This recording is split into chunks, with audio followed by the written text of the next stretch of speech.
भूक लागल्यानंतर आपण जेव्हा जेवतो, त्याच्यानंतर जो आपल्याला ढेकर येतो, तो नॉर्मल ढेकर असतो. म्हणजे पोट भरल्याचं ते लक्षण असतं. पण बऱ्याचशा वेळेला होतं काय, की सकाळपासून रात्रीपर्यंत वारंवार ढेकर हे लोकांना येतात आणि ते अतिशय त्रासदायक होतात. त्रासदायक एवढ्यासाठी, की जर का तो ढेकर बाहेर पडून गेला नाही, तर मग छातीत चमक येते किंवा पाठीत चमक येते, पोट फुगतं, बेचैनी होते. तुम्हालाही असं होतंय का? काळजी करू नका. थोडेसे उपाय करा, थोडीशी काळजी घ्या. तुमचे हा त्रास नक्की कमी व्हायला मदत होणार आहे. त्यासाठी हा व्हिडिओ शेवटपर्यंत जरूर बघा. नमस्कार, मी आयुर्वेद तज्ञ विनीता कुलकर्णी आणि तुम्ही पाहत आहात निरामय जीवन टॉक्स. जर वारंवार ढेकर येत असतील, तर हिंगाष्टक चूर्ण अतिशय गुणकारी काम करतं. दुपारी जेवणाच्या मध्ये म्हणजे निम्म जेवण झालं, की हिंगाष्टक चूर्ण पाव चमचा तुपाबरोबर चाटण करून घ्यायचं. ते खायचं आणि मग निम्म जेवण जेवायचं. यामुळे तुमची पचनशक्ती सुधारायला मदत होते आणि मुख्य म्हणजे जेवण झाल्यानंतर जे वारंवार ढेकर येतात त्याला सुद्धा आळा बसतो.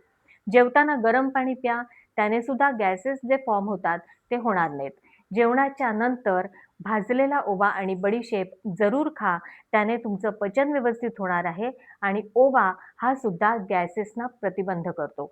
म्हणूनच ओवा आणि बडीशेप खायला अजिबात विसरायची नाही.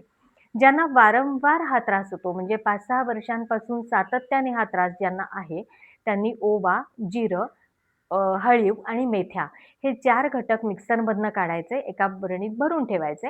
ही अर्धा चमचा पावडर दुपारी आणि रात्री जेवणाच्या नंतर तुम्ही गरम पाण्याबरोबर घेतलीत, तर तुमचं पचन व्यवस्थित होतं आणि अन्नापासून जे काही वात निर्माण होतो किंवा जे गॅसेस फॉर्म होतात, ज्याच्यामुळे तुम्हाला ढेकर येत राहतात, त्याला सुद्धा आळा बसायला मदत होते.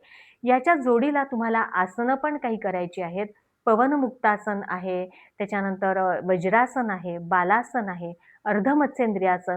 ही आसनं ही तुमच्या यकृताचं कार्य उत्तम होण्यासाठी मदत करणारी आहेत. त्यामुळे ती शिकून घेऊन जरूर आपल्या दिनचर्येत त्याचा समावेश हा करून घ्या. अजून एक महत्त्वाचं म्हणजे पोट जर तुमचं साफ नसेल, तरीसुद्धा असे वारंवार ढेकर येत राहतात, गॅसेस फॉर्म होत राहतात. तर त्याच्यासाठी काळ्या मनुकांचं पाणी तुम्ही जर रात्री प्यायलत, म्हणजे काळ्या मनुका भिजत टाकायच्या आणि रात्री झोपताना त्याचं पाणी तुम्ही प्यायलत, तर त्याने पोट साफ व्हायला नक्की मदत होते आणि जेवताना गरम पाणी प्यायलं तरीसुद्धा छान त्याचा फायदा होतो. ज्येष्ठमध पावडर तुपाबरोबर घ्या. त्याने सुद्धा स्मूथली तुम्हाला मळ हा बाहेर पडायला मदत होते. आणि गॅसेससुद्धा कमी व्हायला मदत होते. आणखीन एक महत्त्वाची गोष्ट सांगायची म्हणजे आहारामध्ये कडधान्यांचं प्रमाण थोडंसं कमी हे करायला पाहिजे. कडधान्यामुळे मोड आलेली जी कडधान्य असतात त्याने प्रोटीन तुम्हाला नक्की मिळतं. पण ज्यावेळेला तुम्हाला असे ढेकर येत असतात, त्यावेळेला तुमची पचनशक्ती बिघडल्याचं ते साईन असतं. त्यामुळे पहिल्यांदा ती सुधारा आणि मग कडधान्य खा. त्यामुळे मोड आलेली कडधान्य ही थोडीशी कमी प्रमाणामध्ये खा. बटाटा, गवार, सिमला मिरची याचं प्रमाण थोडंसं कमी ठेवा. स्नॅक्स जे आपण घेतो त्यावेळेला तुम्ही चहा, कॉफी किंवा सरबतं घेत असाल, तर त्याच्याऐवजी गरम लिंबू पाणी घ्या. त्याने सुद्धा खूप चांगला परिणाम होतो. हे सगळे उपाय करून बघा, तुम्हाला नक्की चांगला परिणाम जाणवणार आहे. पण जर का समजा वारंवार असा त्रास परत होत राहिला, तर तज्ञ वैद्यांचा सल्ला जरूर घ्या आणि ट्रीटमेंट सुरू करा.